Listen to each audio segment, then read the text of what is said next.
Alors, ce matin, nous allons continuer toujours dans le thème du mois. Et toujours continuer par voir les principes. Alléluia. Les principes qui vont nous aider à fleurir. Nous avons parlé de l'église florescente par le Saint-Esprit. Alléluia. Amen. Donc notre thème de l'année même, c'est l'année de l'église florissante par le Saint-Esprit. Alléluia. Et ce mois est un mois où nous parlons de fleurir. C'est le mois de la plénitude. Et tout ce que nous sommes en train d'enseigner comme principe, ma prière est que nous puissions mettre ça en pratique afin d'avoir des résultats.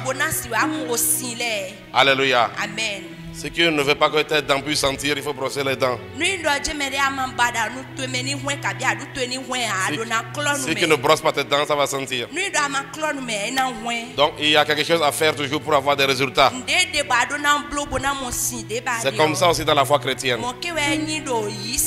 La vie chrétienne n'est pas une religion, mais comme on le dit, c'est une vie.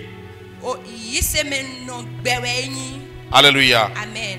Alors, ce que je veux dire ce matin, je n'ai pas trop donné de titre, mais je veux dire par exemple, si je vais essayer de donner un titre, je veux dire comment amener la main du Saint-Esprit dans ta vie.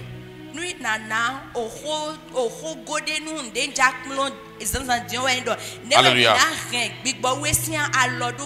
Mais je ne vais pas beaucoup parler aussi, je vais juste parler de trois choses qui vont nous aider à pouvoir amener la main du Saint-Esprit, à ce que le Saint-Esprit puisse agir et nous aider à fleurir. C'est pourquoi nous parlons de l'église florissante par le Saint-Esprit. Alléluia. Amen. Et nous tous nous connaissons la mission du Saint-Esprit. Il est venu pour être avec l'église afin que l'église puisse accomplir son mandat.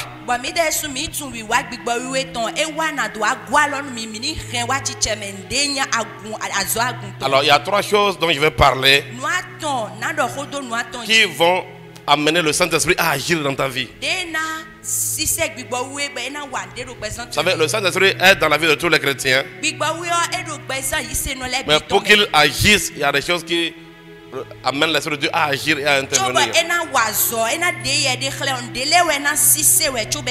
Ce matin, je parlerai de trois. Mais sachez que tout ce dont on a parlé au cours de ce mois, c'est valable. Alléluia. Alléluia. Amen. Alors la première des choses dont je vais parler ce matin, c'est vivre pour le royaume de Dieu. Vivre pour le royaume de Dieu. Maintenant, à ce niveau, j'aimerais que tu puisses m'écouter attentivement. Avant que nous puissions aller dans le détail, j'aimerais qu'on puisse lire Zacharie 4, verset 6. C'est là où la Bible dit que ce n'est pas la force. Zacharie 4, 6.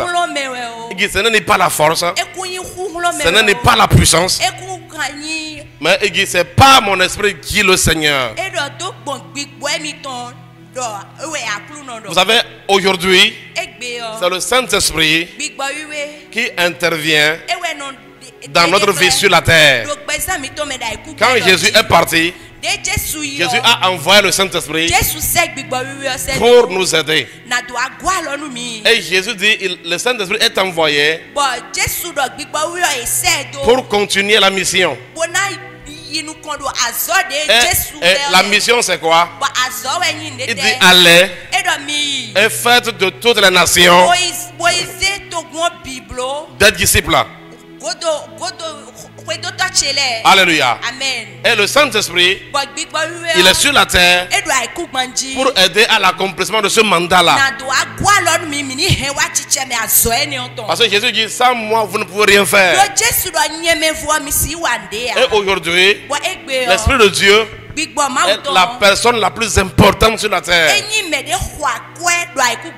Même si le monde ne le connaît pas, mais nous le connaissons. Alléluia. Amen. Parce que les Écritures et aussi ces actions dans nos vies nous permettent d'identifier qu'il y a un Saint-Esprit. Maintenant, sachez une chose. Tu ne peux pas réussir dans le royaume de Dieu si le Saint-Esprit n'agit pas avec toi. Alléluia. Amen. Et vous savez que nous, les enfants de Dieu, Jésus a dit que nous sommes dans le monde, mais nous ne sommes pas de ce monde. Cela dit que nous sommes dans le monde, mais nous sommes dans le royaume de Dieu. Alléluia. Amen. Et nous marchons selon les principes du royaume de Dieu. Et le Saint-Esprit, il est intéressé seulement par le mandat, c'est-à-dire il est intéressé seulement par la chose du royaume. Donc il est venu pour accomplir le mandat divin. Alléluia. Amen. Maintenant, il va seulement aider. Alors tous ceux qui vont s'aligner à ce mandat divin, quand tu es aligné à ce mandat, c'est en ce moment-là que tu vas voir la main du Saint-Esprit comme il le faut. Alléluia. Est-ce que vous me recevez? Alléluia. Amen. Alors je vais te poser une question. Quelle est ta raison de vivre? Pourquoi tu vis?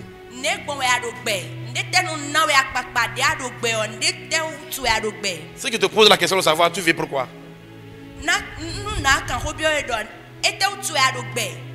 et aujourd'hui je pose cette question aux enfants de Dieu. Si tu as donné ta vie à Jésus, cela veut dire que tu appartiens au royaume de Dieu. Tu appartiens au peuple de Dieu. Alléluia. Amen. Donc je te pose une question. Si tu arrives à répondre à cette question, cela va déterminer comment le Saint-Esprit va travailler avec toi sur la terre. Parce que Dieu a dit une chose. Le premier verset qu'on a lu là, il dit ce n'est pas par la force. C'est-à-dire que tout ce que tu vas vouloir faire là, sur la terre là, ça ne sera pas par la force. Ça ne sera pas par ta propre puissance. Mais Dieu dit c'est par le Saint-Esprit. Et le contexte de cette prophétie, on parlait de Zorobabel, on parlait des obstacles qui étaient devant lui. Mais nous pouvons généraliser cela et comprendre que sur la terre, c'est par le Saint-Esprit que nous pouvons accomplir les choses. C'est pourquoi Jésus dit sans moi, vous ne pouvez rien faire. Et c'est pourquoi Jésus a dit que nous devons nous attacher à lui. Et je suis le serment, vous êtes les serments. Alléluia. Et que nous devons demeurer en lui. Alors, je te pose cette question-là. Et je veux que tu réfléchisses. Parce que beaucoup de chrétiens ne comprennent pas cela. Cela fait que les gens sont encore dans des efforts. Regardez, Jésus dit, on a mis le verset tout à l'heure, il dit, ils sont dans le monde, mais ils ne sont pas de ce monde. Envoie-moi le verset là. Cela veut dire quoi? Tu peux être chrétien, mais tu serais en train de faire exactement les mêmes choses que les... Parce que les gens du monde, la miséricorde de Dieu est là avec eux aussi. Hein, pour faire les choses. La miséricorde de Dieu est avec la créature. Ils ne sont pas du monde comme moi, je ne suis pas du monde. Mais il a précisé quelque part, il dit, ils sont dans le monde, mais ils ne sont pas de ce monde. Alors, est-ce que tu peux me retrouver ça? Donc imagine, d'abord regarde-moi. Il est très important que tu comprennes ton identité. Donc Jésus t'informe que en vérité tu es sur la terre, n'est-ce pas? Tu es dans ce monde-là. Mais il dit tu n'es pas de ce monde. Alléluia. Amen. Quand vous vivez au Bénin, vous vivez selon les lois béninoise. Quand tu vis en France, tu vis selon les lois françaises. Alléluia. Et lorsque tu vis aussi dans le royaume de Dieu, ce qui ne veut pas avoir de problème, tu dois vivre selon les lois du royaume. Alléluia. Maintenant, je te repose cette question. Tu as donné ta vie à Jésus-Christ. C'est vrai. Mais je te demande, quelle est ta raison de vivre? Quelle est ta raison? Tu vis pourquoi? Si Dieu vient frapper à ta porte un matin et il te pose la question, toi, pourquoi je dois encore te laisser sur la terre? Alléluia. Amen. Il y en a qui peuvent répondre à cette question. Mais quand Dieu va voir tes comportements et tes attitudes, il verra que tu réponds à la question, mais ta manière de vivre ne répond pas.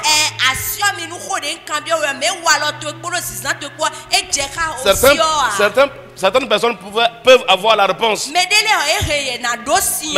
la manière dont tu vis là, cela ne montre pas que tu as cette réponse.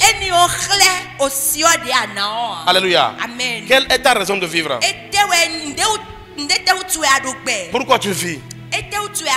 Pourquoi tu veux te marier? Pourquoi tu es marié? Pourquoi tu veux travailler?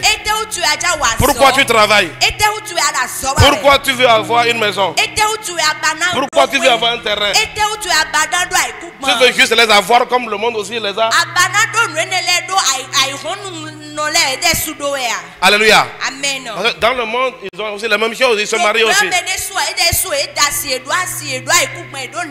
Alléluia. Mais chacun a une raison. Dans le monde, ils se marient. Dans le royaume, nous nous marions. Dans le monde, ils travaillent. Dans le royaume, nous travaillons. Dans le monde, ils font des enfants. Dans le royaume de Dieu, nous faisons des enfants. Mais pourquoi tu fais cela? Si tu n'as aucune raison valable, ça serait quelqu'un parce que l'esprit qui est dans le royaume, tu ne pourras pas voir sa manifestation comme il le faut. Tu auras juste aussi les choses comme les gens du monde. Eux aussi ils vivent. Tu es venu adorer le Seigneur. Il t'a accordé la grâce de vivre. Il y en a aussi qui sont réveillés aujourd'hui. Ils s'en foutent de Dieu, mais ils ont aussi la vie, la grâce. La miséricorde est là. Alléluia. Mais toi, tu es une personne particulière. Tu es un peuple saint. Tu appartiens au royaume de Dieu. Mais est-ce que tu vis aussi comme un humain quelconque? Parce que ceux qui vivent d'une façon quelconque, nous connaissons leur sort. Un jour viendra, tout ça va disparaître. Seul ce qui est attaché à Dieu est éternel. Alléluia. Amen. Alors, pourquoi tu vis? Si tu arrives à répondre à cette question, cela va modifier ta manière de faire les choses. Et cela va pousser l'Esprit de Dieu à agir avec toi efficacement. Et cela va provoquer aussi la paix dans ta vie.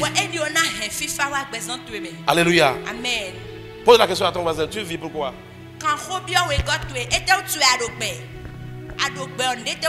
Cette question que je te pose ce matin, ne blague pas avec cette question-là. Ne blague pas avec elle. Pourquoi tu veux avoir les choses que tu veux avoir? Pourquoi? Quelle est ta motivation? Qu'est-ce qui te motive? Qu'est-ce qui te motive? Qu'est-ce qui te motive? Alléluia. Amen. Maintenant, sachez une chose, le Saint-Esprit, l'Esprit de Dieu, lui, il est venu dans ce monde-là. Jésus nous a dit pourquoi il est là. C'est pour accomplir le mandat, le plan de Dieu.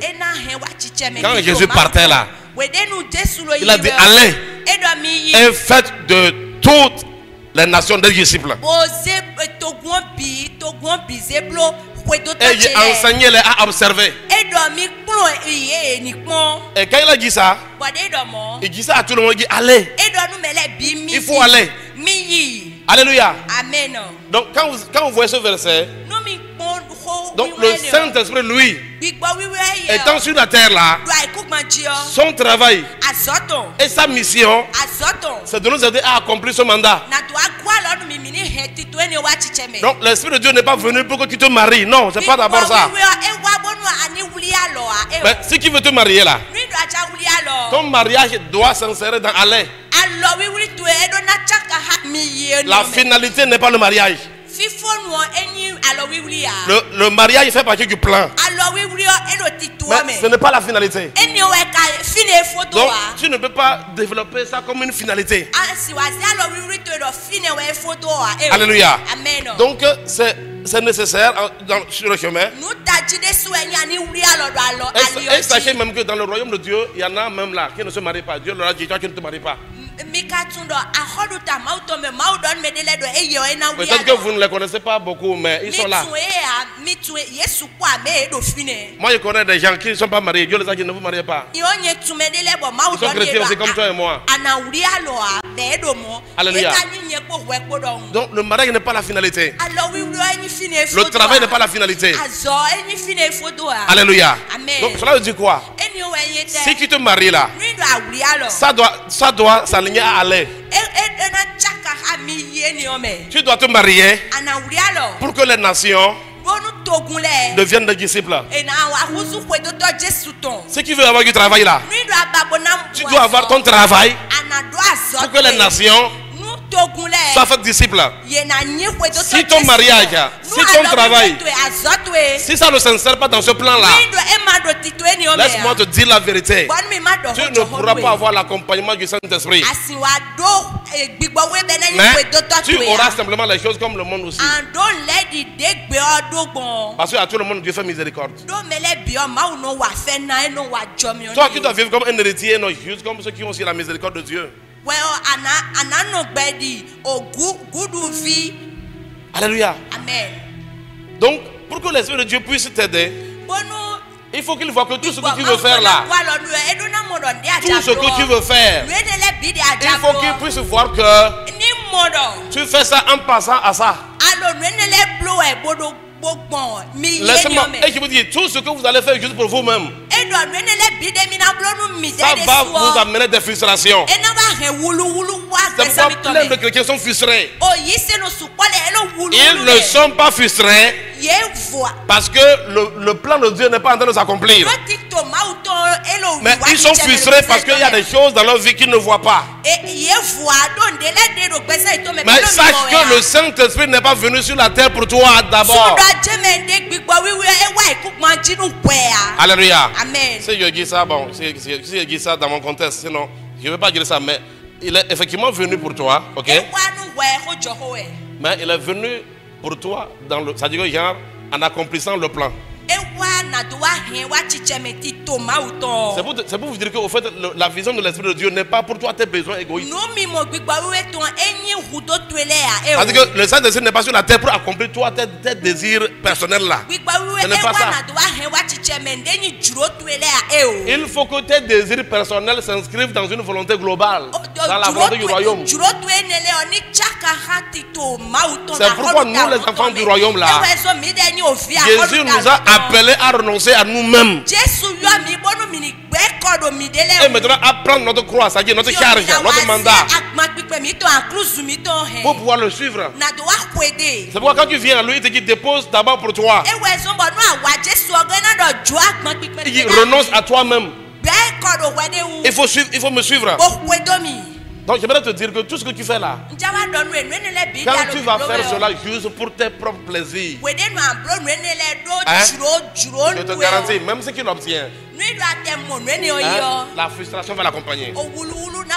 Même ce qui obtient le mariage là, c'est pour ça qui fait que les gens souffrent de la même manière que ceux du monde. Tout ce que tu obtiendras même pour tes propres besoins personnels là, le résultat sera la frustration. Mais si tu te maries pour le royaume, si tu as des maisons pour le royaume, si c'est pour le royaume que tu veux faire les choses, je peux te garantir que les choses seront différentes. Parce que tu auras l'accompagnement de l'esprit de paix. C'est la bénédiction de l'Éternel qui enrichit. Et cela ne s'ensuit d'aucun chagrin. C'est-à-dire que toute richesse que tu vas avoir juste pour ce monde-là, qui ne sera pas accompagnée de la bénédiction du Seigneur, qui ne sera pas accompagné du Saint-Esprit, ça ne t'apportera pas la paix. Je vous ai une fois montré ici dans le livre de Jacques, il y a une malédiction qui est sur les riches de ce monde. Dans ce monde-là, ceux qui est riche dans ce monde, il y a une malédiction. C'est-à-dire, quiconque devient riche sans Dieu, là, il y a une malédiction qui est sur lui. Tous les riches que vous voyez sur la terre là, ne pensez pas qu'ils ont la paix. Parce qu'il y a une malédiction qui accompagne cela. Je vais vous montrer un peu ça, peut-être vous allez comprendre. Vous voulez voir ça? Hein? Ce qui devient riche sans Dieu là, tu es déjà maudit. C'est quoi il vous dit? Fais tout ça. Ça dit que, en tant qu'enfant de Dieu, aligne-toi au plan de Dieu. Arrête de faire les choses pour toi. Ça ne va pas t'amener quelque part. Et la paix ne va pas l'accompagner. Alléluia. Amen. Nous les chrétiens devons comprendre qu'on est différents. Mais ceux qui refusent de ne pas être différents, tu seras chrétien, mais tu seras en train d'expérimenter les mêmes choses, les mêmes frustrations, les mêmes réalités que ceux du monde. Alléluia. Amen. Malegado Shavrahat Salebros. Prenez avec moi Jacques 5. Verset 1. Donc vous pouvez, on va aller de 1 à 2. Et ça, écoutez-moi bien. Ici, Jacques a parlé de façon prophétique, mais je vous donne juste un verset, c'est-à-dire, mais il y a tellement plein de versets, si vous voulez. Hein, par exemple, quand je dis par exemple qu'il y a une malédiction sur les riches de la terre là, on peut faire ça en séminaire sur un mois. Pour que je vous démontre que quand tu es riche seulement sans Dieu là, tu es maudit. Oui,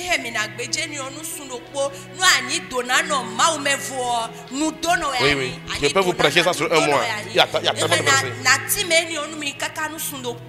Alléluia. Amen. Donc Jacques 5. Là-bas, il va ser 1 à 2. On lit 1 à 2 seulement. Comme ce n'est pas notre but, là, on ne va pas aller trop en détail. Allons-y. On peut lire ensemble là? Allons-y ensemble. Allons-y. Go. À vous maintenant, riches, pleurez et gémissez à cause des malheurs qui viendront sur vous. Allons-y suite. Vos richesses sont comment?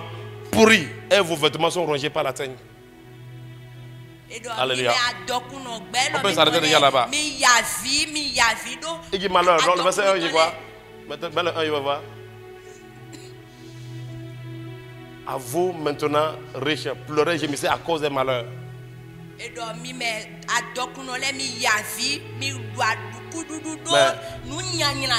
je vais vous poser une question. Mais est-ce que c'est un péché d'être riche? Ici, vous allez voir que ces gens-là, on n'est pas en train de... Ça y est, genre, vous allez, bon, quand on va pas lire tout, parce que comme je dis, ça peut m'amener dans d'autres développements, je ne veux pas aller là-bas. Mais je vais vous poser une question. Est-ce que c'est mauvais d'être riche? Maintenant, je vais te dire une vérité. C'est mauvais d'être riche sans Dieu. C'est un péché. Parce que pour être riche sans Dieu là, hein, il y a plein de choses que tu dois faire. Sans Dieu là, ah non. Les riches de ce monde-là, il faut aller leur demander leur CV. Je ne parle pas du CV physique qui vous montre. Allez-y leur demander leur CV, hein, c'est-à-dire en cachette tout ce qu'ils ont fait pour arriver. Moi, je te parle, crois-moi. Je te dis, toute personne qui devient riche sans Dieu est déjà maudite. Elle est maudite. Ce qui veut être riche sans Dieu là, la même malédiction va reposer sur toi. Ah oui. Mais vous allez voir qu'il y a un monsieur dans la Bible là. Si il y a un monsieur dans la Bible qui, quand il est devenu riche là, est-ce qu'il peut me mettre le verset de, je pense à Luc, où il dit, maintenant, il dit mon âme boit, il est devenu riche, il dit mon âme boit, réjouis-toi. Hein, tu peux me donner ça rapidement? C'est dans Luc.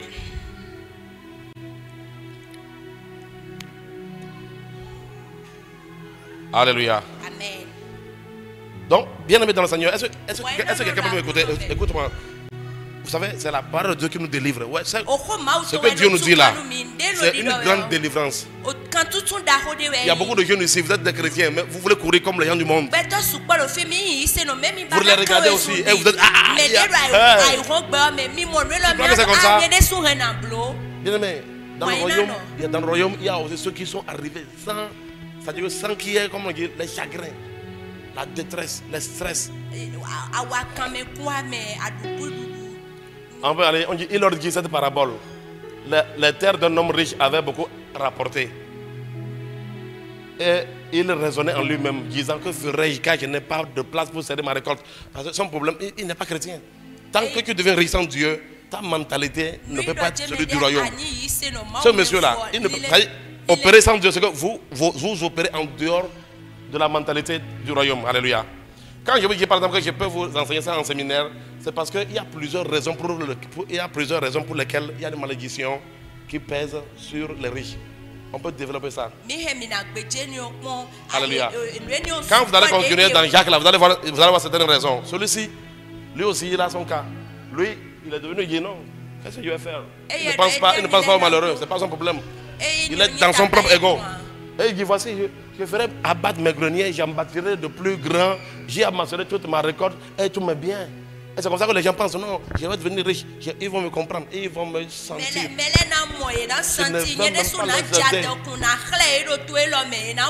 et le gars, il est chrétien, il se bat aussi comme ça. Alors, et je dirais, mon âme, tu as beaucoup de biens en réserve. Pour plusieurs années, repose-toi, mange, bois, réjouis-toi. Est-ce que c'est mauvais? Est-ce que c'est un péché de manger, de boire, de se réjouir? Mais quand tu feras ça en dehors du royaume là, c'est un problème. C'est pour vous montrer que tout ce que vous ferez en dehors du royaume là va vous créer des frustrations. Parce que Dieu n'est pas dedans. Lui, il est là pour ses plans. Écoute-moi bien, Dieu ne va jamais laisser son plan pour toi, pour ton plan. Mais toi, au contraire, il faut que ton plan s'aligne à celui de Dieu. Je ne dis pas que tu n'auras pas de plan personnel. Mais en tant que chrétien, ton plan personnel là doit s'insérer dans le plan divin. Autrement donné, il y aura problème. Mais Dieu lui dit, insensé, cette nuit même, ton âme te sera redemandée, cette nuit même. Et ce que tu as préparé, pour qui cela sera-t-il? C'est pourquoi les gens ne dorment pas. Même, je veux vous avertir, tout ce quoi vous ne dormez pas. Tout ce que tu veux faire là, tu vas courir, avoir des terres, faire des maisons. Je t'informe aussi, même ceux du royaume, tu ne vas pas rester ici. Mais toi, en tant que tu vas abandonner ça pour quelqu'un un jour. Mais si tu cours pour tout ça là, sans la vision du royaume, ça sera une perte. Parce qu'il y a une récompense pour ceux qui vont courir sans la vision du royaume. Il y a une récompense pour eux. Mais je t'informe que ce n'est pas une bonne récompense.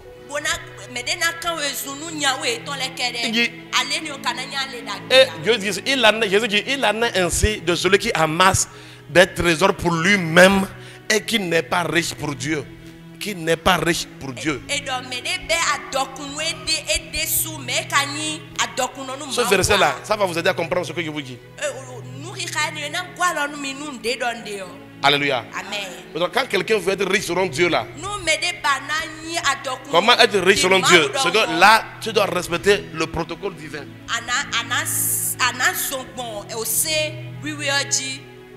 Alléluia. Amen. Oui. Vivre pour le royaume. Vivre pour le royaume se résume à vivre pour Jésus. Frère, c'est quelque chose qui est... Il faut prendre, c'est une loi fondamentale, c'est tellement important. Écoute-moi bien, ce que je te dis là, ça peut changer les choses autour de toi. Ça va changer beaucoup de choses dans ta vie. Alléluia. Amen. Alléluia. Amen.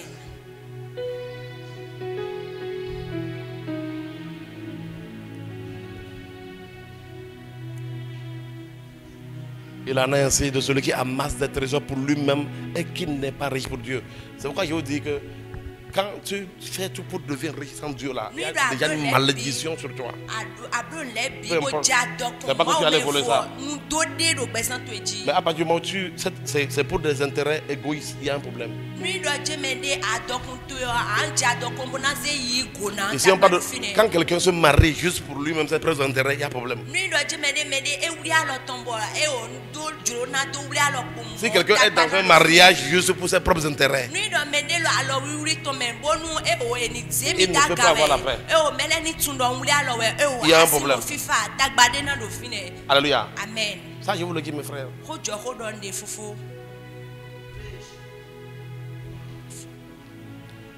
C'est pour cela que vous allez voir que les chrétiens, c'est-à-dire que ce que les gens du monde ont comme problème, c'est le même problème que les gens ont. Parce que cela veut dire quoi? Quand je dis que quand tu es quelqu'un qui devient riche, quand quelqu'un devient riche sans Dieu, cela veut dire quoi? Il est devenu riche sans la bénédiction de Dieu. Quand la bénédiction de Dieu n'est pas quelque part, c'est le chagrin qu'il y aura.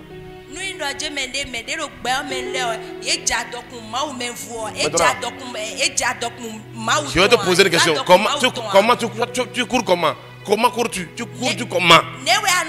Les choses que tu veux avoir là, comment tu veux les avoir? Quelle est la stratégie? Est-ce que c'est en t'affichant de Dieu? Écoutez-moi très bien. Quand tu deviens chrétien, tu es enrôlé dans une armée. Et j'aimerais vous dire que dans cette affaire-là, regardez, notre aîné, notre responsable, qui est la tête, c'est Jésus-Christ. Hein? Quand il est venu dans ce monde-là, la Bible nous informe dans Jean 3,16 que il est venu pour être un sacrifice pour que les gens ne puissent pas périr.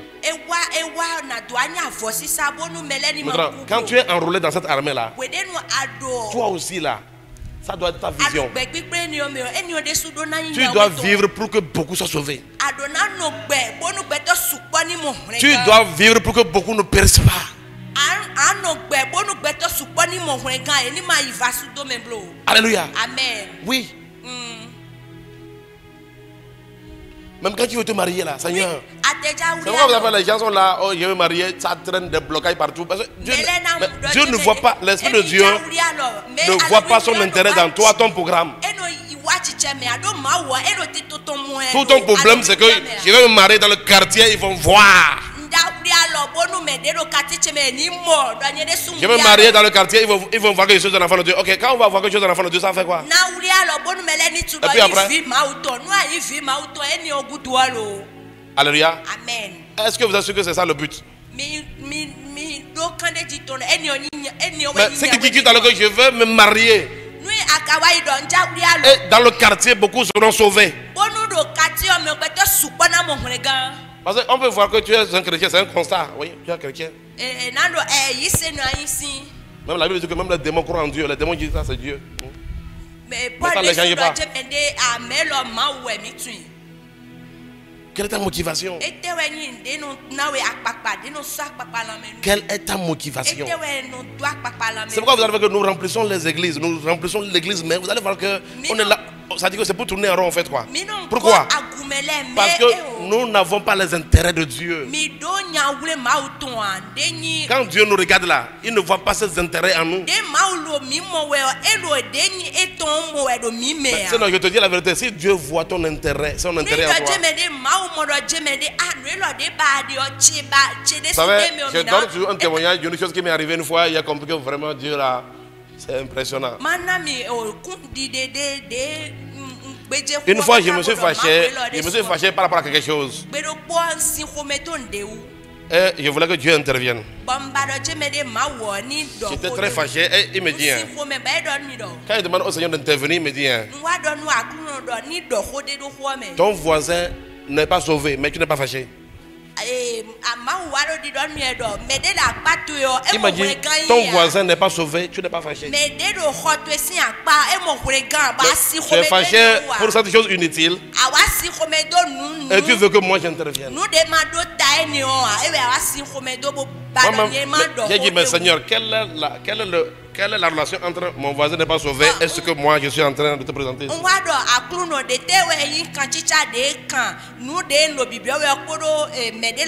Ah non, il m'a servi sèchement comme ça. Et après, je me dis, oh, mais donc ce gars-là, lui là, son problème là, c'est... Tout son problème, c'est ça quoi. Mes frères, Jésus n'est pas venu dans le monde pour deux choses. Il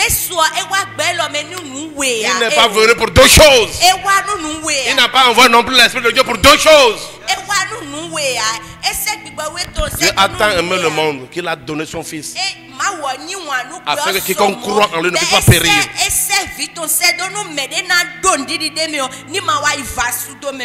Et l'Esprit de Dieu est venu pour nous conduire dans toute la vérité et nous amener à accomplir le mandat.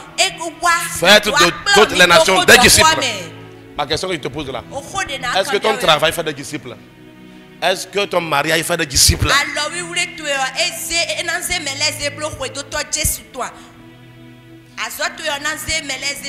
Est-ce que tu es préoccupé pour que tes enfants fassent des disciples?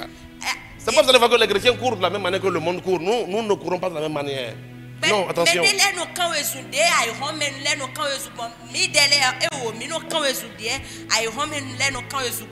Alléluia. Amen. Vous savez, je dis souvent que dans la vie, là, chacun a le choix. Ce que je t'enseigne ce matin là, si tu veux vraiment voir la main de Dieu agir dans ta vie là, décide de vivre pour le royaume. Sinon, autrement donné, tu vas te regarder et regarder les gens qui sont dehors, vous allez avoir tous les mêmes. Vous allez avoir les mêmes choses. Et lorsque même tu vas accumuler les richesses là, c'est pour ne pas en jouir et c'est-à-dire être joyeux.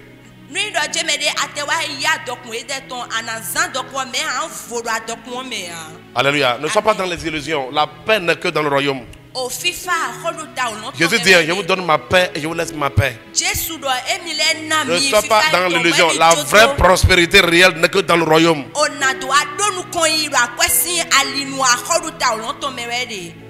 Alléluia. Amen. Regardez ce que la Bible dit dans Colossiens 3, verset 23. On va lire ça ensemble. Donc, la première des choses, ce qui veut que l'Esprit Saint t'accompagne, vit pour le royaume. Tu vas voir. Tu vas voir. Il faut quitter des raisonnements. Il faut quitter les raisonnements ou bien les pensées humaines. Ou bien la manière dont les humains pensent. Les hommes ordinaires. Arrête de courir comme ils courent. Voilà, eux ils sont dans, je vais les montrer, je vais les faire ceci. Toi tu n'es pas là-bas. Alléluia, tout ce que tu feras, si cela n'amène pas des disciples, cela n'amène pas le royaume de Dieu à avancer, Dieu n'est pas dedans.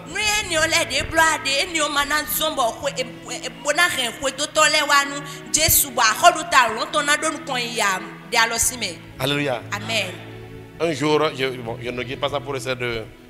C'est pour montrer même pourquoi parfois même ceux qui sont devant, parfois sont dans des illusions. Je vais vous donner un exemple.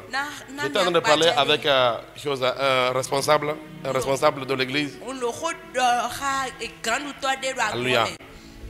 Ici au Bénin. Et il m'expliquait qu'un jour, il y a un pasteur qui s'est levé. Alléluia, dans une église où lui, le pasteur a dit que normalement quand on coquise l'argent là, on doit tout ramasser dans un panier et lui il amène ça à la maison. Et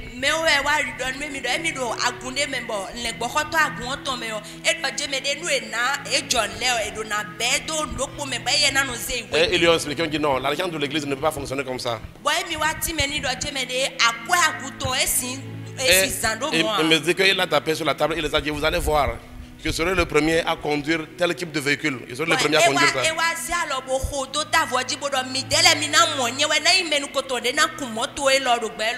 Je peux vous dire que c'est pour vous dire qu'il y a aussi beaucoup de leaders aussi qui ont aidé plusieurs chrétiens aussi à s'égarer en leur montrant que c'est ces choses-là qui sont le but.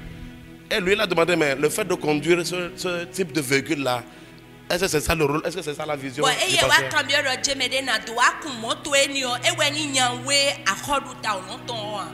Est-ce que avoir ce véhicule là, c'est ça la finalité? Qu'est-ce que cela amène à Dieu? C'est comme ça que tu vas voir. C'est comme ça que tu vas voir que tu vas aller avoir ça, mais avec tous les problèmes.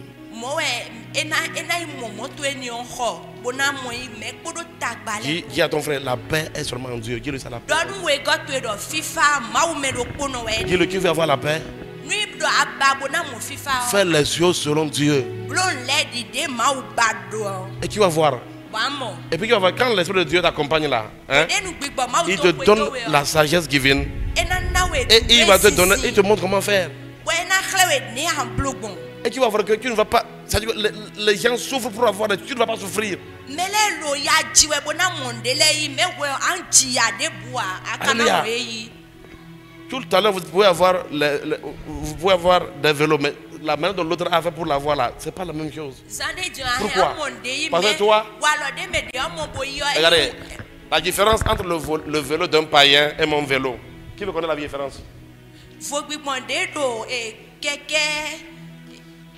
Alléluia. Qui veut connaître la différence entre le vélo d'un païen et moi, mon vélo en tant que chrétien? La différence est que moi, mon vélo est le vélo de Dieu. Et comme c'est le vélo de Dieu, c'est Dieu qui se débrouille pour que je puisse l'avoir. Donc il se bat à mes côtés. Alléluia, c'est la différence. Un jour, j'ai dit à Dieu, tu vois, j'étais servi. Maintenant, il y a l'examen. Hein? Maintenant que j'ai fait ta part, fais ma part. Il m'a demandé quelle est ma part, quelle est ta part. Il dit, ça c'est pour moi aussi, c'est mes études. Il m'a dit, tes études sont mes études. Il m'a corrigé le jour là. Immédiatement.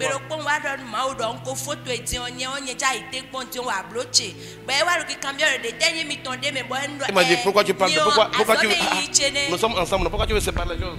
Mes études, j'ai fait pour toi, fait pour mes études. Il me dit, mais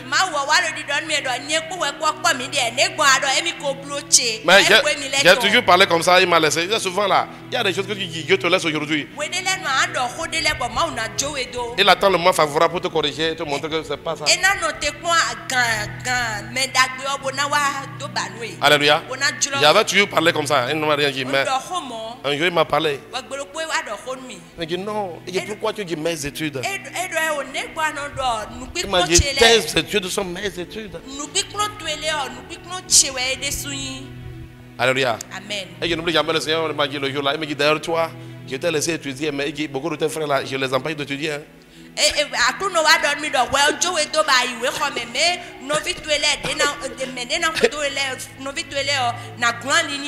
pour me dire, yo, si tu ne t'es pas empêché d'étudier, que tu te vois en train de faire, il faut penser, c'est moi. Hein.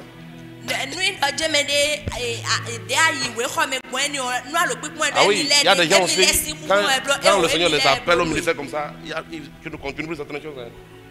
Le niveau que tu as, c'est bon. Allons-y.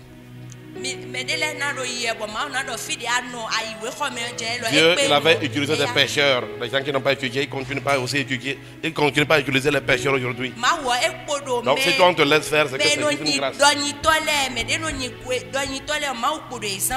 Donc arrête d'être dans moi, mais tu es là en train de faire des luttes. Non, c'est-à-dire, ce que tu veux faire là, c'est pour le royaume. Ton mariage est pour le royaume, ton travail est le travail du royaume. Ton entreprise est l'entreprise du royaume. Arrête de mettre des séparations. Quand tu sépares, le Saint-Esprit ne va pas t'accompagner comme il le faut.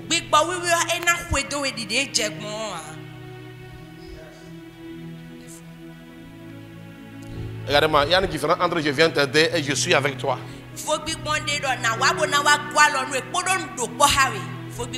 De temps en temps te crier, il peut venir t'aider un peu. Tantôt tu vois un peu la main de Dieu, tantôt tu te vois en haut tantôt. Oui, parce qu'il peut venir t'aider un peu, mais venir être avec toi, là, il faut que la vision soit. Il faut que vous ayez les mêmes centres d'intérêt. Quand tu as le même centre d'intérêt que l'esprit, il va faire un avec toi, il va être avec toi. Alléluia. Amen. Est-ce que Dieu parle à quelqu'un? Maintenant, prenons Colossiens 3, verset 23. Colossiens 3, verset 23. Ce premier principe-là, elle est très important. C'est pourquoi j'insiste un peu sur ça.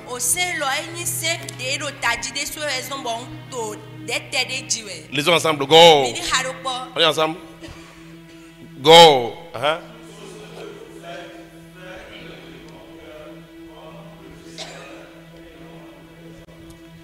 Dis avec moi, tout c'est tout. Dis avec moi, tout. Ouais. Elle a dit quoi? Tout. Parce que nous vivons pour le royaume. Dans ce monde physique-là, nous appartenons à Dieu. Donc quand tu appartiens à quelqu'un, tu vis pour ses intérêts. Vous allez voir, je vous donne un simple exemple. Regardez-moi un simple exemple. On vient à l'église pour adorer le Seigneur. Je te donne un simple exemple qui fait que souvent tu ne fais pas attention que tel comportement montre que tu vis pour toi. Je donne un simple exemple.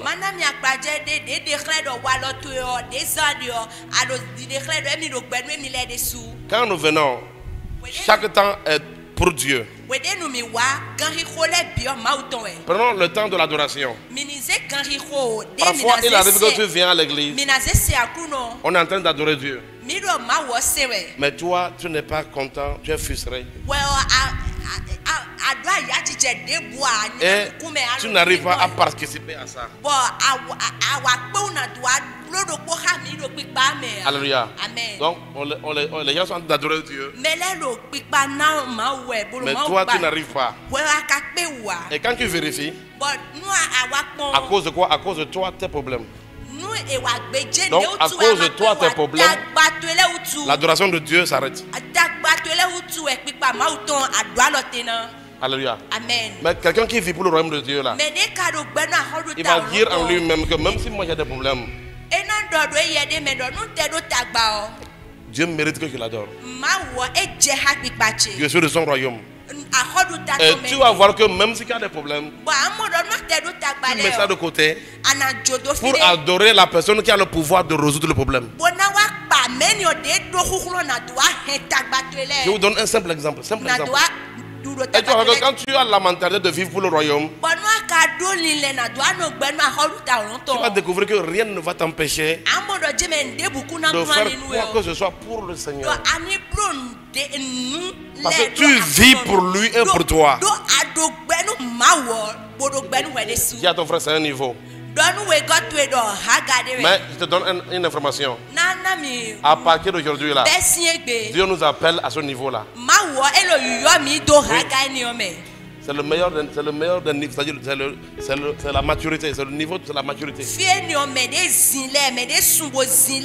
y a des choses que nous faisons, Dieu nous regardait. Mais il veut qu'on passe, parce que quand tu passes à ce niveau, vous savez, un enfant n'a pas le même résultat qu'un adulte. Un enfant est très limité. Quand tu es dans le royaume comme un enfant, tu seras limité. Parce qu'il y aura des choses que tu dois faire pour déclencher certaines choses. Alléluia. Amen. Alléluia. Amen. Vivre pour le royaume de Dieu.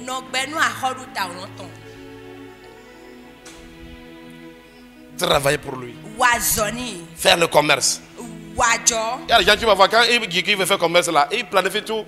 Et dans son cœur, quand Dieu regarde son cœur, Dieu voit que dans ce commerce même là, c'est que la personne place Dieu en secondaire, c'est-à-dire Dieu est en second plan.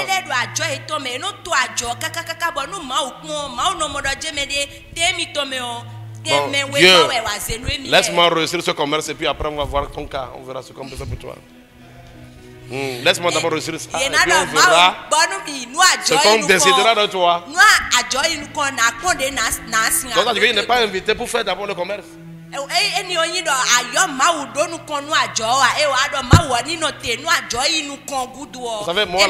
Moi je n'ai jamais pensé décider être pasteur. En grandissant, que je serai pasteur. Non, moi j'ai toujours dit à Dieu, Seigneur, qui sait, je vais avoir beaucoup d'argent pour soutenir ton royaume. C'est comme ça moi j'ai toujours prié. Oui. C'est pourquoi souvent, parfois quand ça chauffe là, quand ça chauffe, je dis à Dieu, écoute, moi j'étais chez mes parents, ils sont venus m'appeler. J'étais jamais demandé de m'appeler. Ah non, je parle comme ça. Alléluia. Amen. Mais maintenant je ne parle plus comme ça. Oui, mais avant je parlais comme ça. Et quand je parle comme ça, il intervient. Mais en évoluant, j'ai découvert que c'est une dimension d'enfant. Ouais, dans notre marche avec Dieu, là, on grandit. Aujourd'hui, la maman, j'aurais honte de parler à Dieu comme ça. Alléluia. Amen. Ah oui.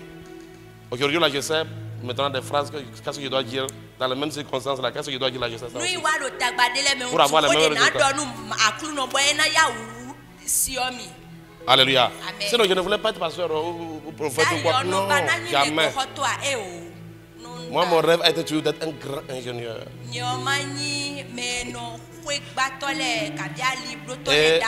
Et je faisais toute ma manipulation pour convaincre Dieu. Je disais à Dieu, tu vois, regarde comment je vais te construire des églises. Nous allons construire des églises où même les podiums descendent en haut. Et je m'imaginais des choses seulement. Je dis, Dieu, ce n'est pas d'abord ton argent que je veux. Toi-même. Alléluia. Amen. Et aujourd'hui, j'écoute beaucoup de personnes comme ça aussi. J'entends des gens, non, moi, je vais faire. Quand j'écoute ça, je suis tranquille. Je dis, ce qui est sûr là, si c'est Dieu qui t'appelle, tu vas comprendre. Alléluia. J'étais en train d'attendre. Il y avait une femme qui se plaignait à moi. Non, Dieu a appelé ses enfants, ils s'agitent. J'ai dit à la dame, calme-toi. À moins que ce n'est pas Dieu qui les a appelés. Je sais ce que le Seigneur m'a fait. Alléluia. Et je sais ce qu'il a fait à Jonas aussi. Si Dieu n'a pas changé là, restez tranquille, vous allez voir. À un moment donné là, Dieu a fait enlever tout. C'est-à-dire que, comme je voulais être grand ingénieur là, à un moment donné, Dieu s'est arrangé à ce que tout disparaisse. C'est-à-dire tous les sports là. C'est-à-dire j'ai passé tous les concours possibles. Même j'ai passé des concours, j'ai pour devenir même technicien, c'est-à-dire pas même ingénieur, hein. Ça n'a pas marché.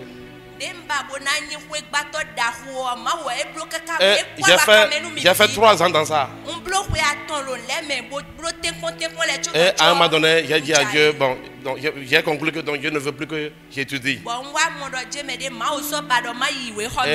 Et j'ai fait comme ça, voilà. Mais parce que même mon pasteur m'avait proposé, quand j'ai fini mon baccalauréat, il me dit non, tu sais toi, on va t'envoyer quelque part comme pasteur dans une région à moi. Alléluia. Amen. Alors qu'est-ce qu'il a fait? Il a fermé tout. Et après il s'est révélé à moi, il m'a parlé, il m'a dit tu vois, si tu refuses de me servir là, je vous répète les mots, hein. Il m'a dit tu vas échouer jusqu'à... Ah oui.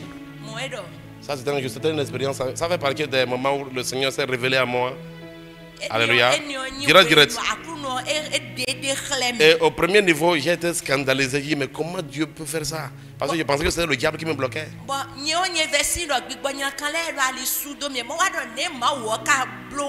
Et j'ai pleuré, j'ai dit, mais comment? Je me dis que Dieu aussi peut faire ça. Parce que dans ma foi chrétienne, là, on m'a dit que Dieu fait tout du bien. Donc lui aussi peut bloquer quelqu'un. Et il m'a parlé, il m'a dit accepte seulement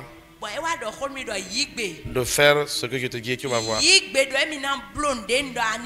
Vous savez, dans la vie, quand tu n'as pas le choix, il n'y a qu'un seul choix. J'ai dit quand tu n'as pas le choix, il y a que quoi? Et j'ai fait comme ça.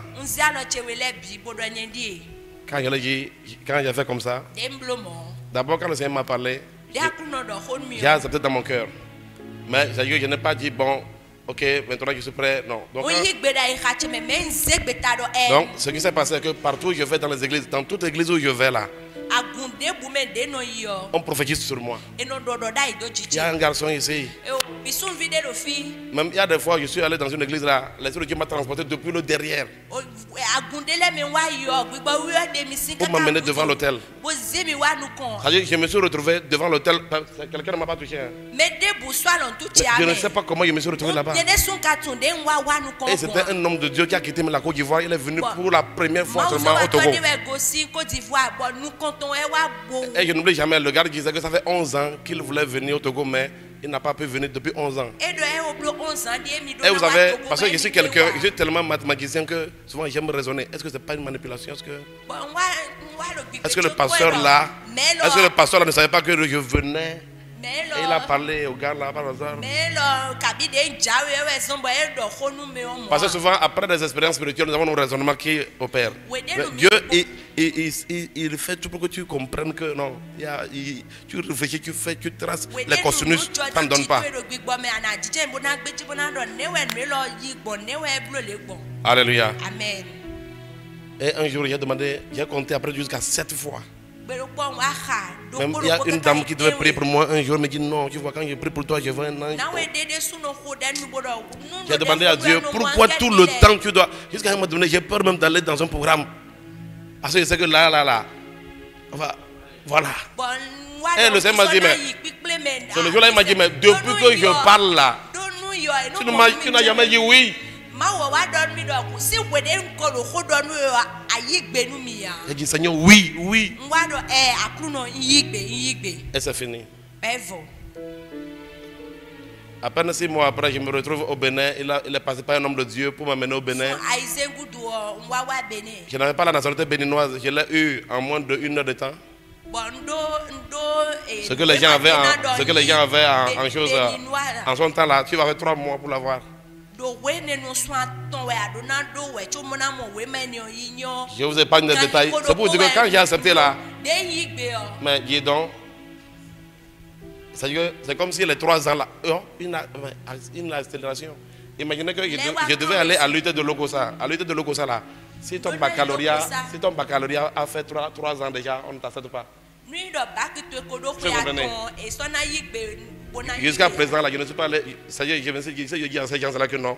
Ils m'ont pris alors que mon bac avait 3 ans. Donc, ils sont allés déposer mon dossier. Ils m'ont quand même présélectionné. Tu vois, quand j'ai compris que Dieu était dedans, il m'a montré le chemin. Toi, tu sais, non? Il te dit le ça. Les Béninois, on se connaît. Ici, là, il n'y a pas de demi-mesure. Quand ton bac fait 3 ans, on ne prend plus. Je suis allé déposer pour faire le concours. On m'a pris. Quand j'ai vu mon nom au concours là, j'ai dit, il n'y a pas avoir peur du monsieur. J'ai dit, donc, quand j'ai vu mon nom en présélection, parce que les gens déposent leur dossier de partout. Quand j'ai vu mon nom là, je savais en même temps que j'allais réussir au concours là. Même si je vais les yeux fermés. Et c'est ce qui s'est passé. Dans tout le Bénin, ils ont pris 15 personnes. J'étais 9e. Mon frère, quand tu décides de faire pour Dieu, les choses, c'est différent. Depuis ça, là, j'ai compris le secret. J'ai compris que décide que tu vas marcher pour Dieu. Je n'oublie jamais ce qu'il a interpellé dans Isaïe. Qui enverrait et qui marchera pour nous. Décide que tout, ton mariage. Alors oui,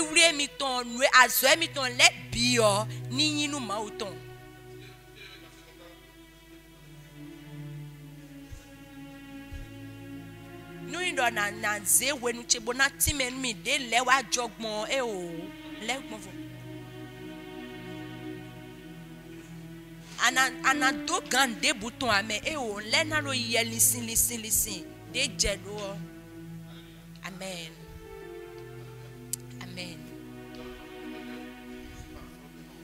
no kundi de lo le na we do jemende e on ko we kabi nko pe gan e wo da yo de no gan do enu nye de su fide njayi alile su domi de do khomi to mi me ten we do khome si o fini o medele o yedo khome nu yin do jemede neni o me no kron nu mi on fo nye we no le voiti meni. Est-ce que vous comprenez? Mi mon kuje wa. Hein? Et quand on a reçu le bac là, comment vous pouvez imaginer que les gens là ont réussi à ces concours là? Quand moi j'ai échoué, première année échoué, deuxième année toujours échoué. Et je vois des gens qui me négocient pour que je les explique. Je suis allé dans toutes les églises pour faire combat spirituel. Il y a même une fois que j'ai enterré Satan.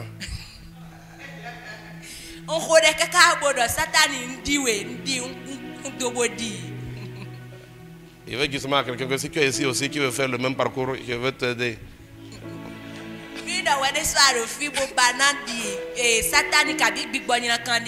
Vous savez, parfois quand il y a des blocages, là tu deviens comme un fou quoi. Comment tu peux enterrer Satan? Je n'oublie jamais, j'ai creusé un trou dans notre maison.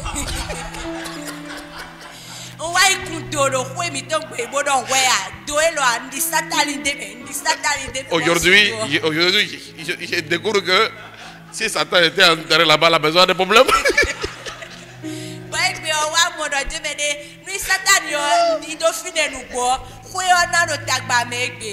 Alléluia. Amen. Je pense que je vais m'arrêter. Colossiens 6, 19 à 20. Je vais m'arrêter avec ce premier principe-là. On va, les autres. Je vais seulement peut-être citer les autres à cause du temps. Alléluia. Prends-moi Colossiens 6, 19 à 20. Colossiens 6, 19 à 20. Parce que les autres principes découlent de ce premier-là. J'aimerais dire à quelqu'un qu'il y a tellement de souffrances dans ta vie à cause de ta résistance. Le fait que tu résistes à Dieu là. Le fait que tu ne veux pas que Dieu ait une part avec toi, que ta vie soit sa vie là, tu refuses. Non, j'ai donné ma vie à Jésus, mais pas ça, pas ça. Non. Quand tu donnes ta vie à Jésus, tout est pour lui. Et il doit voir ça. Imaginez des gens même dans l'église qui luttent même pour donner leur vie, mais ils dirigent dans leur vie.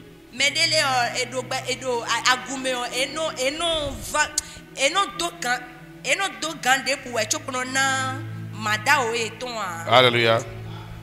1 Corinthiens 6, 19 à 20. Il y a une notion qui sort là-bas. On peut lire ensemble. Allons-y rapidement s'il vous plaît.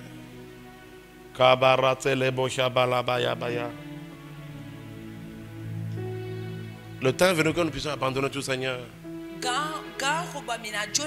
Que ma vie te glorifie, que ce mariage, que par mon travail, les nations, les vies soient sauvées. Et tu réfléchis avec les enseignements, comment est-ce que mon travail peut servir? Parce que ce qui est intéressant dans ce royaume-là, nous sommes tous des serviteurs de Dieu.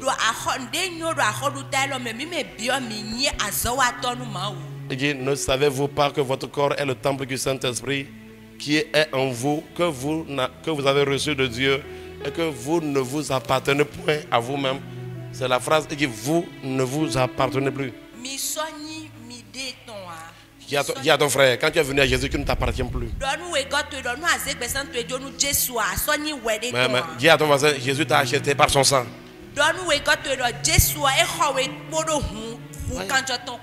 Si on t'a déjà acheté, pourquoi toi tu veux vivre comme quelqu'un qui est indépendant?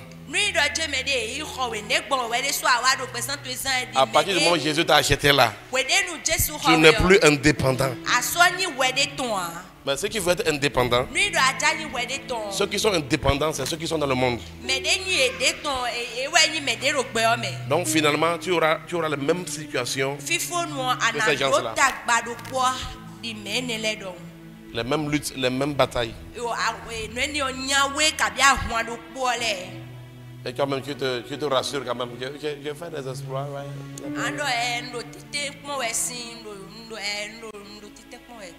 Mais Dieu veut des exploits selon son cœur.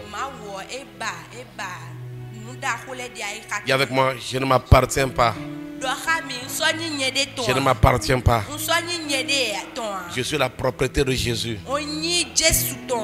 Et tout ce qui est à moi appartient à Jésus. C'est comme ça que mon vélo devient le vélo de Jésus-Christ. Et c'est pour cela que tout ce que je dois avoir, cela lui concerne. En premier, surtout qu'il est le chef. Alléluia. La deuxième des choses que je voulais partager avec nous, c'est un cœur qui pardonne. Ce qui veut que l'Esprit Saint, parce que l'Esprit, il est un Dieu saint. C'est pourquoi on nous appelle à fuir le péché. Alléluia. Amen. Donc, ce qui veut que l'Esprit de Dieu t'accompagne. En vérité, si quelqu'un vit pour le royaume de Dieu, les deux autres que je vais citer là, c'est que c'est valable. Parce que l'Esprit de Dieu va se révéler à toi. Donc, le deuxième, c'est quoi? Il faut avoir un cœur qui pardonne. Pourquoi est-ce que tu dois avoir un cœur qui pardonne? C'est parce que dans Matthieu 6, 14 à 15, est-ce qu'on peut nous mettre ça? Matthieu 6, 14 à 15, allons lire rapidement. On va juste lire. On va juste lire. Bien, mais en quittant ici, il est important. Nous devons demander la grâce de Dieu pour nous enrôler, quoi, nous aligner. Vous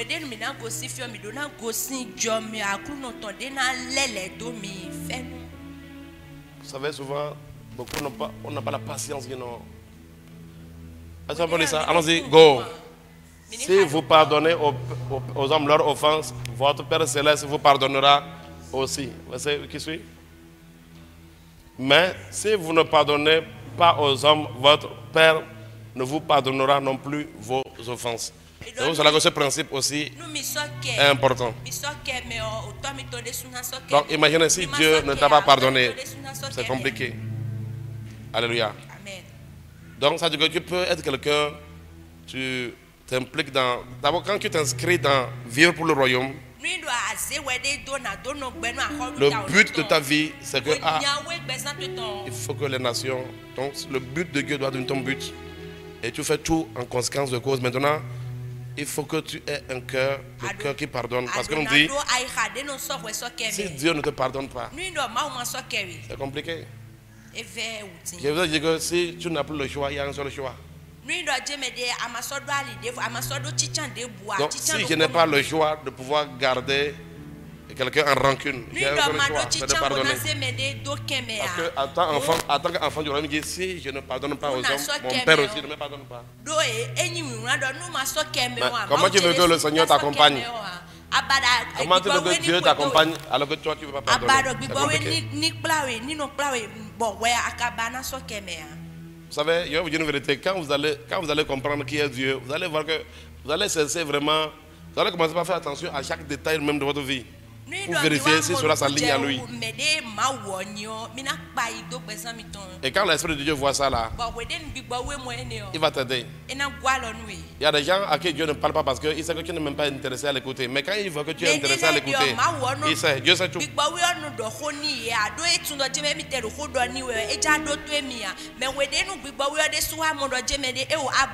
y en a qui disent que pourquoi ils n'écoutent pas Dieu. Ton cœur détermine cela.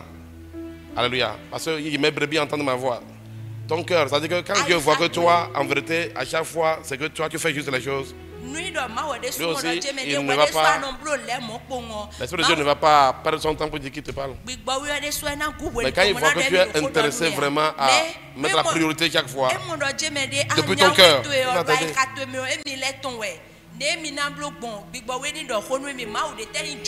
m'arrête là-bas. La troisième chose dont je voulais parler, c'est qu'avoir un cœur bienfaisant. Vous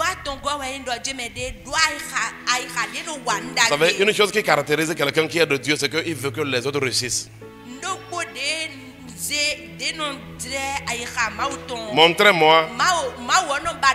Montrez-moi quelqu'un qui est du royaume, qui est de Dieu, qui a un cœur pour Dieu, un cœur pour le royaume. Et je vais vous montrer quelqu'un qui veut que les autres puissent réussir.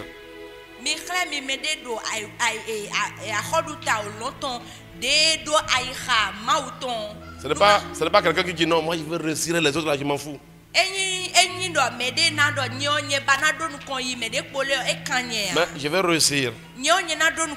Mais je veux que l'autre puisse réussir. Il y a un parti où la Bible dit que au lieu que chacun cherche son intérêt, il faut que nous puissions chercher les intérêts des autres.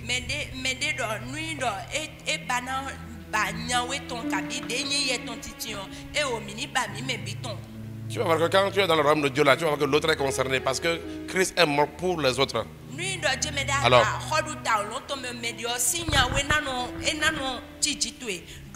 je vais te dire, si tu aimes que les autres réussissent là, tu verras, l'Esprit de Dieu t'accompagnera aussi. Il ne faut pas d'abord être préoccupé, d'abord non, il faut que moi je réussisse. Ou bien non, mais, non, il faut que je réussisse, mais il faut, non, eux là, non. Donc tu dois avoir un cœur bienfaisant. Pourquoi? La Bible dit que partout où Jésus allait, il faisait du bien. Et le Saint-Esprit aussi est en toi pour faire du bien. Et c'est ce que toi et moi, nous devons veiller à ça. Aujourd'hui, il y a tellement de méfiance.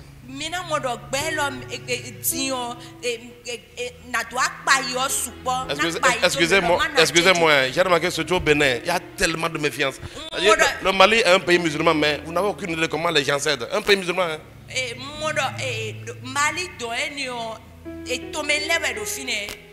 Alléluia. Amen. Mais au Bénin, là, on cache, il faut que moi, pour moi. Alléluia. Amen. Oui, excusez-moi, parce que ayant vécu dans ces deux pays-là, je peux vous faire le constat. Alors, comme résultat, c'est quoi? Quelqu'un qui veut seulement pour lui là, ça sera compliqué que Dieu t'accompagne.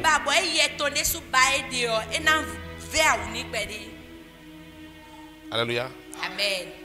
Et je vous dis la vérité que même quand on va, je me rappelle comment quand j'étais au Mali, des frères béninois cachaient les épreuves. Imaginez que moi, par exemple, là, je pars parce qu'à cause de l'œuvre de Dieu, je ne suis pas en train d'accuser, je ne suis pas en train d'apprécier un pays. Non. Je suis en train de faire un constat. Chacun, au Mali aussi, ils ont leurs problèmes. Maintenant, moi, ils sont en train de parler seulement de nous, notre problème aujourd'hui. Parce qu'un autre jour, je parlerai du problème qu'ils ont aussi là-bas. Chacun a un problème. Mais pourquoi je nous parle comme ça? Pourquoi je parle comme ça? Je parle comme ça parce que ça peut nous aider à corriger. Peut-être que c'est dans notre fondation. Est-ce que vous comprenez? Imaginez, moi je suis un pasteur. Et donc souvent ça fait que parfois, si je suis en voyage, il y a des cours que je rate, ok? À l'école des ingénieurs. Quand je reviens, je demande à mes frères béninois. On va rester en classe. Et toi, tu vas aller. Elle venait nous demander. Et vous savez quoi? Il n'y a que les Maliens là qui me donnent ça. Alléluia. Je vous assure. Quand tu les demandes à eux là, non, ils ne disent pas non. Alléluia. Amen. Les gens là savent que je suis un pasteur. Ils savent que quand j'ai voyagé là, c'est pour l'œuvre de Dieu. Nous ici là, on dit que nous sommes un pays chrétien. Eux là-bas, c'est des musulmans. Et ces musulmans là savent que je suis parti pour faire l'œuvre de Dieu. Mais quand je reviens, ils me donnent quand même. Et vous allez les voir, ils vont cacher les épreuves. Une fois, j'ai dit à un groupe. Et je n'ai pas voulu les maudire. Je les ai dit, vous là, cachez bien les épreuves. Mais vous voyez la classe là. Nous tous, l'année prochaine, on va rentrer dedans. Mais si je voulais parler comme eux là, je vais dire, l'année prochaine, vous allez rester là, je vais rentrer. Regardez, et ce groupe-là, pour les aider, je les ai même donné ma moyenne que je vais avoir. Oui, oui. Dieu m'a donné ça, je les ai donné. On n'a pas encore fini l'année. J'ai dit, regardez, j'aurai telle moyenne. Il me regardait comme un fou. Et c'est ce qui s'est passé exactement. La deuxième des choses qui s'est passée est que la personne qui me donnait son cahier là, quand on a fini, donc tout ce groupe là, quand on a fini, Dieu m'a fait grâce. Et c'est-à-dire que dès qu'on a fini, le même jour, moi j'ai fini là, j'ai trouvé un stage payant. Alléluia. Est-ce que vous me comprenez? Donc malgré tout ce comportement là, j'ai trouvé un stage payant. Le gars qui me donnait, j'ai trouvé un stage payant le même jour. Et le monsieur qui, quand je revenais de mes missions, il me donnait son cahier là. Après un mois, il n'avait pas de travail. Il est venu chez moi me dire, André, prie pour moi.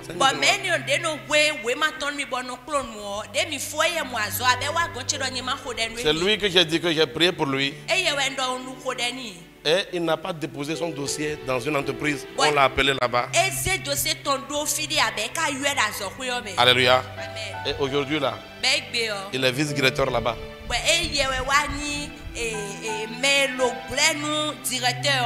Et c'était dirigé par des Français. Maintenant ils ont passé la main aux Maliens. Mais c'était dirigé par des Français. Mais cette prière là, je pouvais faire ça pour les auditeurs là, non. Alléluia. Mais lui, quand je vous parle maintenant, je comprends quelque chose. Moi, je n'ai pas compris parce que quand le frère là, quand le gars là qui me donnait les épreuves à recopier, quand il est venu me voir pour me dire, André, mais toi tu as commencé par avoir un stage, moi je ne travaille pas. Je l'ai seulement dit, vraiment non, t'inquiète pas, l'appel là, j'ai dit non, Dieu va te bénir, ça va aller, t'inquiète. Quand on a fini, on voulait se séparer. Quand je me suis tourné comme ça, j'ai entendu la voix de Dieu qui m'a dit, André, fais-lui quelque chose. On était genre mercredi. J'ai entendu André, fais-lui quelque chose. Ah, c'est à moi. Parce que je me suis dit non, je vais aller, je prierai pour lui. Mais quand j'ai entendu cette voix, dès que je me suis tourné aussi, je ne le regardais plus comme la même personne. La présence de Dieu est venue sur moi. Je l'ai seulement dit, écoute-moi, elle a dit, avant dimanche, on va t'appeler pour le travail. Allez, je ne parlais plus. J'étais plus la même personne. Donc, ouais, Dieu a voulu récompenser le monsieur là. Et il m'a dit un bon, et je l'ai même dit, écoute-moi, si on ne te donne pas le travail, je vais déchirer ma Bible. C'est là où il a crié Amen. Parce qu'il sait que pour qu'un chrétien dise qu'il va déchirer sa Bible, c'est que c'est fort. Et c'est ce qui s'est passé, on l'a appelé. Avant le dimanche, on l'a appelé. Je pense autour du même jour. Je pense le lendemain même, tac, tac. Le monsieur, il est même venu témoigner à l'église là-bas. L'église que je fréquentais en ce moment, il est venu témoigner. Donc c'est pour nous dire, écoutez-moi bien, j'ai remarqué que ici là, on est trop. Je veux réussir moi seul. Je fais, non. Ce comportement-là ne correspond pas au royaume de Dieu. Changeons. Alléluia. Celui qui est assis à côté de toi là, cherche son bien.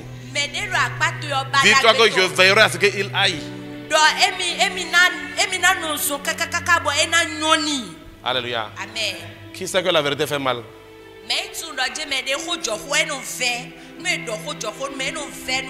Alléluia. Amen. Nous qui sommes du royaume là, nous devons changer ça. Moi je te dis la vérité. Même dans tes prières, on doit voir ça. Chercher à ce que les autres fassent quoi?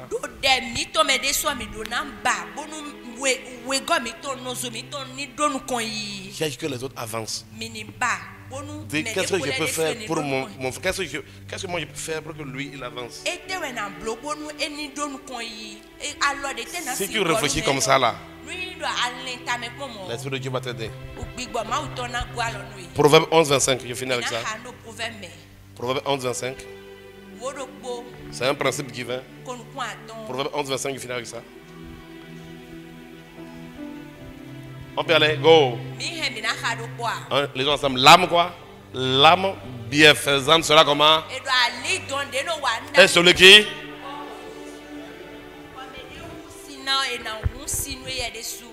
C'est ça, voilà. Donc ça dit que celui qui n'arrose pas ne sera pas comment? Toi qui te caches pour ne pas arroser, qui ne sera pas arrosé. Alléluia. Alors levons-nous, alléluia. Il est fini. Il est fini, allons-y. Donc lève les mains vers le ciel. Alors parle au Seigneur. Parle au Seigneur ce matin. Parle au Seigneur ce matin. Dis Seigneur, selon ta grâce et ta miséricorde, selon ta faveur Seigneur, j'ai écouté ta parole. Seigneur, aide-moi là où j'ai encore des failles. Aide-moi à vivre pour le royaume. Il y a beaucoup de choses, mais il faut que toutes ces choses-là, je puisse les accomplir en accord avec ton plan.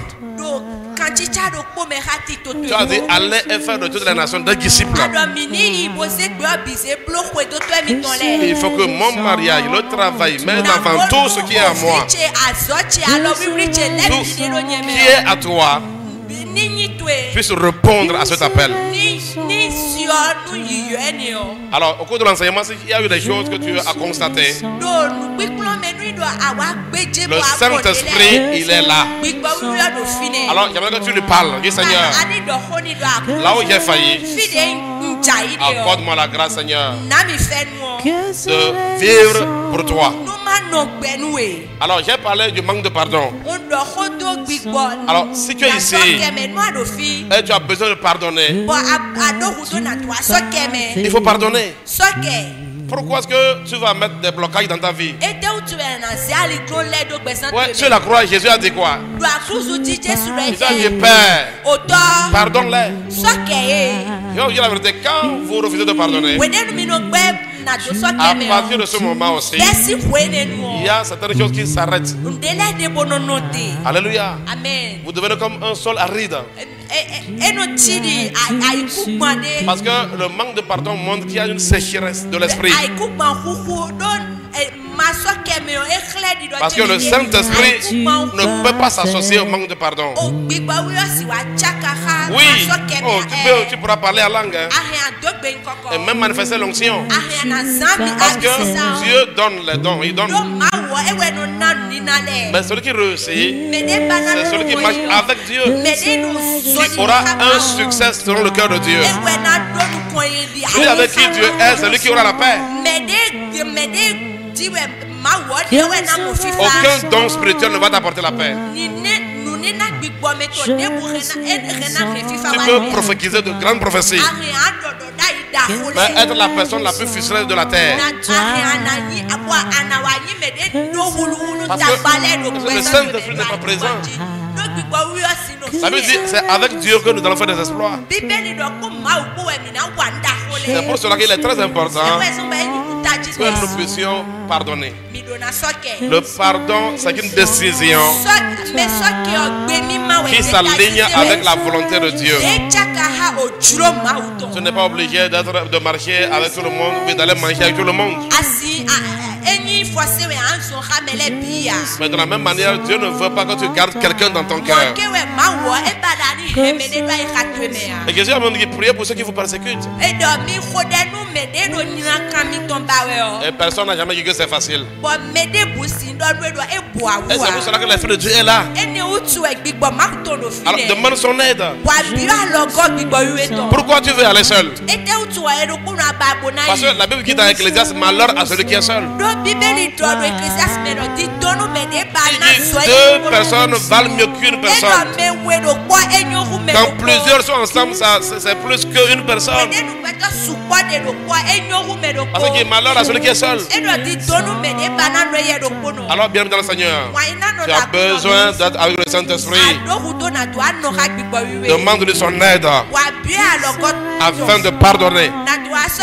Alors, ce qu'il y a ici, et qui a besoin de pardonner, demande à Dieu la force et libère les gens.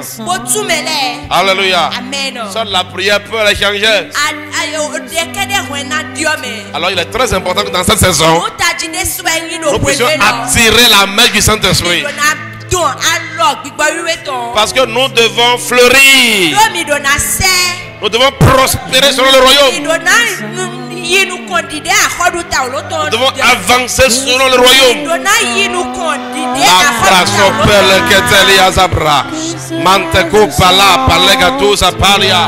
Mandelega terra catalea zabros mercatuzi para ate arraiza tele mondo scoria rakatuza para te et katuza bra. La Bible dit que l'âme bienfaisante sera rassasiée. Être rassasié, c'est être comblé. Jésus a dit heureux ceux qui ont faim parce qu'ils seront rassasiés.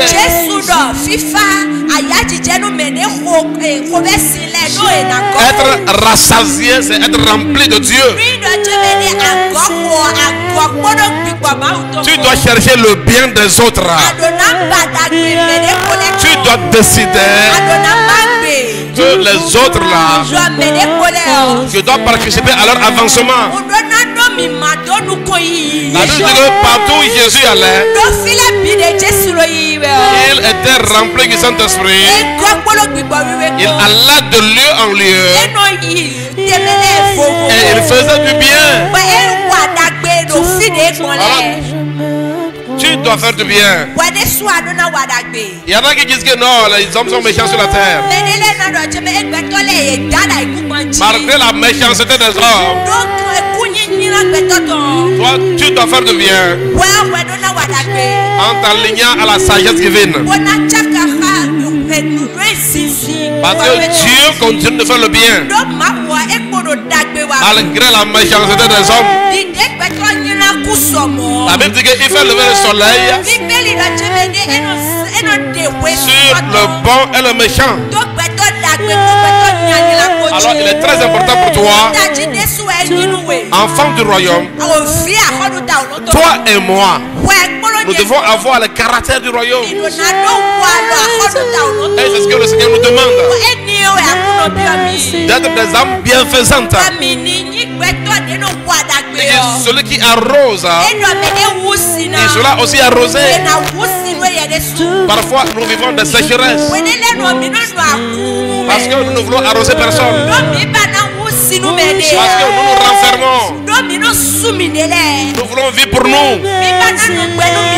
Nous courons pour nous. Nous nous battons pour nos propres buts. Mais le Seigneur, il est venu afin que les hommes soient sauvés.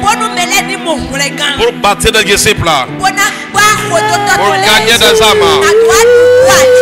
Enseigner la vérité. Il est venu pour que les gens soient sauvés. Que lorsqu'il y aura l'enlèvement, nous puissions le rejoindre. Il est venu afin que le paradis soit notre dernière demeure.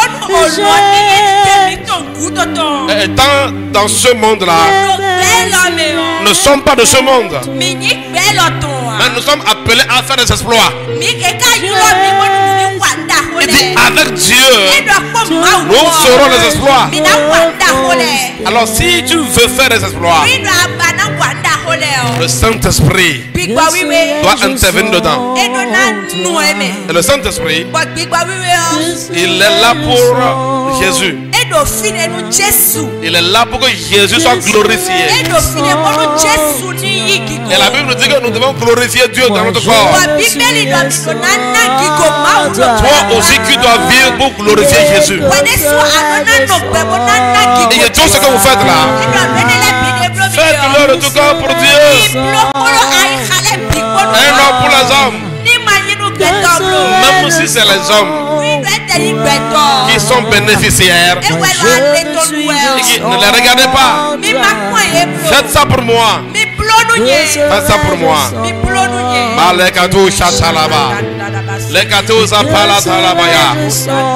Ce matin, nous répondons à l'appel de vie pour le royaume. Ce matin, nous répondons à l'appel de pardonner. Ce matin, nous répondons à l'appel de faire du bien autour de nous. Alors, tu vas prier maintenant. Et tu vas dire, j'ai besoin de toi, Saint-Esprit. Accompagne-moi dans ma mission sur la terre. Accompagne-moi, Seigneur, dans mon travail. Accompagne-moi, Seigneur, dans mon foyer. Accompagne-moi, Seigneur, dans toute action, Seigneur. Parce que ces actions sont pour ta gloire. Alléluia.